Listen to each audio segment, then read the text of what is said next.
In the dawn age of Westeros, before the coming of man and the raising of castles and cities, there were only the children of the forest.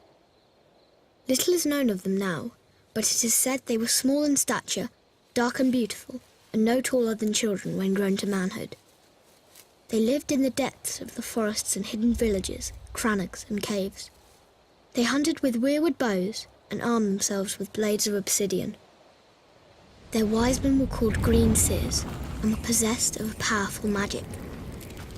They worshipped nameless, faceless gods of the forest, stream and stone.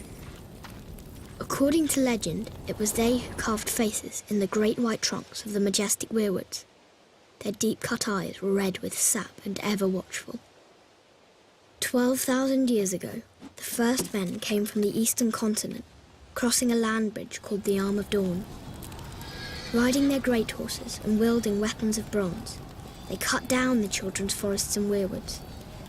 A terrible war raged between the children and the first men that lasted for centuries. At long last, the two races sought an end to the years of horror and bloodshed. They met on a small isle in the centre of a great lake called the God's Eye. It was there they forged the pact. The first men would be granted dominion over the coastlands, the mountains, the high plains and the bogs, but the deep forest would forever belong to the children, and no weirwood tree would ever again fall to man's axe.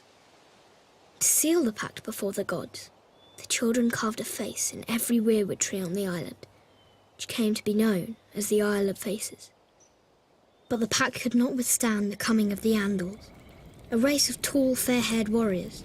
They attacked with fire and weapons of steel, slaughtering the children of the forest wherever they could find them, burning out their weirwood groves, hacking away at the faces of the old gods, and spreading their own religion through the land. Centuries of war followed, and the Andals conquered every kingdom in Westeros, save one, the North. The kings of winter were able to withstand the Andal invasion, and descendants of the first men dwell there to this day, and continue to worship the old gods. As for the children of the forest, those who survived the slaughter were said to have fled far north and have not been seen again. Most assume they're long dead, and some don't believe they ever existed. They live on only through song and legend, and in the faces of the weirwood trees.